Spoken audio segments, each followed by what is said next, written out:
बस जिए हजारों साल और ऐसा ही काम करते रहें। और बार बार मैं बोलती हूँ, मैं उनके साथ मिराज गज़ल जैसे, गुलाम अली नशा जी जैसे गज़ल का प्रोजेक्ट करना चाहती हूँ, गाना चाहती हूँ, मेरा एक ख्वाहिश है। लेकिन उनको समय की शायद कमी है, तो जन्मदिन में भी मैं ही उनसे गिफ्ट मांग रही हूँ कि मिराज गज़ल जैसा ऐसे कार्य भी भोजपुरी होना में जरूरी है। तभी उसका स्तर, भोजपुरी का हमारा स्तर और बढ़ेगा। ठीक है, थैंक यू। तो कल्पना मैम, आज आपका एक फोक सॉन्ग का लॉन्च हुआ है, गंगा स्नान। कैसा लग रहा है आपको? आप थोड़ा सा बताएं।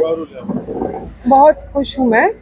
पहले तो आप लोगों के चैनल के मार्फत से सभी लोगों को नव वर्ष की शुभकामना देती हूँ, और समय निकाल के आप सभी लोग आए, बहुत बहुत धन्यवाद। मेरे लिए ख़ास मोमेंट इसलिए है, लगातार 6-7 साल के कोशिश के बाद ये प्रोजेक्ट आज तैयार होकर रिलीज़ हुआ है, और बहुत बड़े बड़े चिंतन इसमें जुड़े हुए हैं। एक्चुअली पहले तो भिखारी ठाकुर जी की रचना है, जिनको भोजपुरी के शेक्सपियर कहा जाता है, मीन्स शेक्सपियर के साथ उनको कंपेयर किया जाता है। उसके बाद लुई बैंक्स ऐसा एक शख्सियत है, लगभग 80 साल के वो हो गए, बहुत सालों से हमारे भारतवर्ष को सेवा दे रहे। वो अपने पाश्चात्य शैली की जो उनकी संगीत है, और ऐसा कभी हुआ नहीं कि भोजपुरी के भिखारी ठाकुर जी को लुई बैंक्स के साथ क्रिएटिवली जोड़ा जाए। तो ये एक पहला क्षण है, और इस क्षण को मैंने जिया है। तो एक तरह से प्रभु क्या करते हैं, हम लोग शिव की बात करते हैं कि खुद वो अपने क्रिएशन को देखता है और मस्त होता है। तो हम लोग जो आर्टिस्ट हैं, actually we are also here to create something, create new things. तो ये गंगा स्नान नामक की जो गीत है, महाकुंभ का अवसर भी है।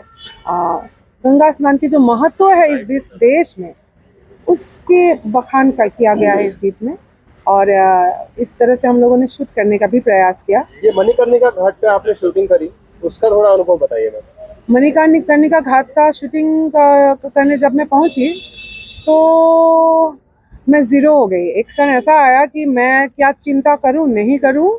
सामने जब एक के बाद एक मरने के बाद किसी का कोई आइडेंटिटी नहीं रहता है, बॉडी बोला जाता है, और एक एक बॉडी आया, और एक साथ 22, 23, 24 चिता एक साथ जल रही थी, और एक ही उस दूसरे पार हम लोग जीवित अवस्था में थे, और हम अपने आप को सवाल था कि मेरी यात्रा भी उस तक, वहां तक है। तो एक होता है ना शून्य अवस्था में पहुंच जाने का, कि क्या है ये सब, ये जो ईगो है मेरे पास, मैं ये हूँ वो हूँ। बाउंसर लेके हम लोग क्या स्टार्टम कैसे दिखा रहे, बाउंसर लेके घूम रहे, सब ऐसा लगता है कि अरे सब ये सब बेकार की बात है। और मैं खुश हूँ कि गंगा स्नान ने मुझे वहां तक पहुंचाया, और वो एक रियलाइजेशन भी है। जो बहुत लोग हिमालय में जाते हैं, हम थ्रू म्यूजिक अपने आर्ट के मार्फत ही उस रियलाइजेशन को थोड़ी देर के लिए ही सही यहाँ महसूस हम लोगों ने किया।